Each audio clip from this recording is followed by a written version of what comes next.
Bonjour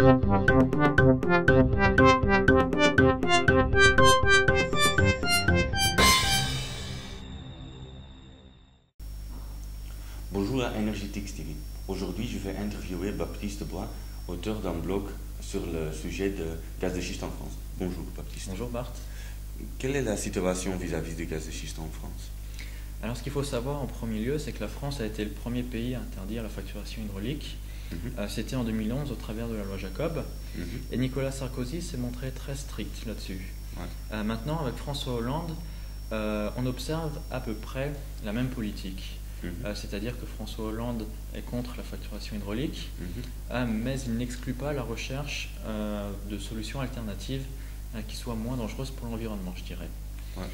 C'est vrai qu'on assiste aujourd'hui à une sorte d'inflexion du débat, puisque le rapport gallois qui a été rendu public il y a 2 semaines insiste sur l'importance de l'exploitation des gaz de schiste pour renforcer la compétitivité de la France. Et la semaine dernière, le Sénat a demandé une enquête pour déterminer quelles seraient les solutions alternatives à la fracturation hydraulique et quelles seraient les ressources en place en France. Suite à ça, on a vu un nouveau débat qui s'est ouvert et qui est l'objet de mon blog. On peut citer par exemple Daniel Cohn-Bendit, qui est député européen, qui a dit que chercher des solutions alternatives à la fracturation hydraulique, c'était comme chercher un mirage au beau milieu du désert, ce n'était pas possible. Donc la question qui se pose, c'est est-ce qu'on est de retour au XVIIe siècle, lorsque Galilée était en train de défendre un modèle alternatif au modèle en place.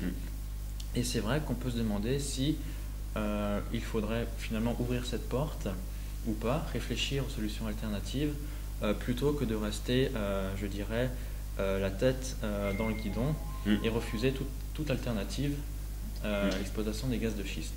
Et quel serait l'impact économique de l'exploitation des gaz de schiste en France? Alors ce qu'il faut savoir, c'est qu'il y a 40 ans, 70% du gaz était importé en France. Aujourd'hui, c'est 98%. Donc ça représente 10 milliards d'euros d'importation pour le gaz. Et donc on se rend bien compte du potentiel qu'il pourrait y avoir à exploiter ces gaz de schiste. Si on fait une petite étude et qu'on regarde par rapport à la situation aux États-Unis, si on compare les deux prix spot, on s'aperçoit que le prix spot aux États-Unis a été légèrement à la baisse, alors qu'en France, le prix a augmenté pour atteindre 27 euros par mégawattheure, c'est-à-dire environ 18 euros de plus qu'en France. C'est vrai qu'actuellement, il n'y a pas vraiment d'études très approfondies sur les ressources qui seraient disponibles en France, mais l'Agence américaine de l'énergie affirme qu'il y aurait en France 5 000 milliards de mètres cubes sous forme de gaz de schiste. Et lorsqu'on rapporte ça à la consommation actuelle, on s'aperçoit que ça couvrirait environ un siècle. Donc on s'aperçoit bien du potentiel actuel et pourquoi le débat est enflammé actuellement. Et quels sont les freins de cette exploitation? Alors ce qu'il faut savoir, c'est qu'en France, il y a un mouvement écologiste qui est très fort contre les gaz de schiste, avec des campagnes très alarmistes, très chocs. Donc ça, c'est le premier point, c'est la très forte opposition. Le deuxième point, c'est que le gaz est souvent considéré comme une énergie de second plan. C'est-à-dire qu'en France, on a beaucoup de nucléaire, donc le gaz est un peu rétrogradé en arrière.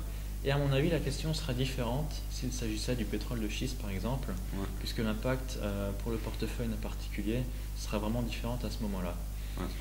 Ensuite, en France, il y a une tendance populaire à croire que le gaz de schiste est un gaz infâme, odieux et très polluant, mais le gaz de schiste, c'est du gaz standard. C'est simplement le réservoir qui est non conventionnel, mais c'est vrai qu'il est plus avantageux de consommer du gaz de schiste que du pétrole ou du charbon, tout simplement. Alors la question n'est pas de dire si la fracturation hydraulique est dangereuse pour l'environnement ou pas, ou s'il existe même des solutions alternatives. Le but est simplement de dire que ça serait dommage de fermer cette porte-là sans avoir commencé à mener des recherches. Et c'est vrai que si on décidait d'arrêter de fermer le dossier des gaz de schiste, ça serait dommage de continuer à ne rien faire. Pourquoi ne pas justement se concentrer sur les énergies renouvelables? Par exemple, la France possède le second plus grand espace maritime du monde. Et donc voilà, il y a plein d'autres pistes qui pourraient être étudiées si on fermait ce dossier-là.